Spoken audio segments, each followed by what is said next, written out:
Gandang araw. Dito tayo sa QC Circle. Medyo maulap kaya umuulan. So pahinga muna ako. Bigyan ko kayo ng review, board review sa Mastaplan Collector's Deck na galing kay Kurt Arsigal. So yan si Kurt, tropa yan, solid yan. Since pahinga muna siya, in-offer niya sa akin tong board. So dahil mabuti naman sa atin si Kurt, pumayag siya ng terms. So matagal-tagal ko pa mabubuo. Pero pakita ko sa inyo yung board, men, para may sense naman yung mga video. Solid siya kasi. Kaya kung makikita nyo yung shape, pakita natin. Malapad, men. Like sobrang old school and solid. So ayan, salon-salo yung pa ako. Yeah, shoutout sa shoes ko. Skate shoes na pang construction pero gumagana.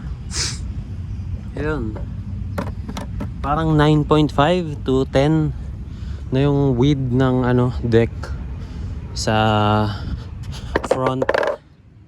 Then sa likod meron tayong parang 8.5 or 8.7.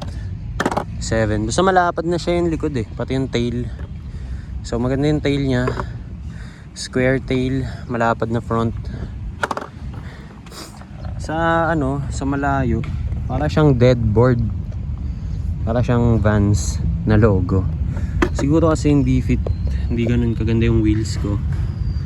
Palaboy and independent 169. So tiis-tiis muna tayo kasi madami pang unang kailangan bayaran. Mastaplan deck, ang ganda siya pang cruise, pang biyahe, pang daily, araw-araw. Pang skate sa bowl, sa big bowl. Titira ko na yung malaking bowl. Pinopractice. Progress pa yung malaki.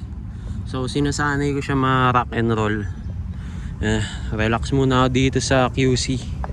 Patuyo ng pawis. Tsaka siguro mag-ikot-ikot maya. Explore. Di ko pa masyado na-explore to Baka may mga makita tayo magagandang bagay. Kaya kita-kits. Tumakas lang ako sa work ngayon. So bakit ako tumakas? Kasi late na yung araw kanina. So parang naisip ko time out muna. Pero yun, dito tayo sa QC. Practice ng freedom lang muna, 'di ba? Yeah. Dami akong tayo na. Ang kulit na mga nagbabash sa akin. Mga lurker. Like them. Ang tatilok nyo. Pero kita-its tayo. Wala akong bad blood kahit kanino. Yeah, kita-its. Pagod.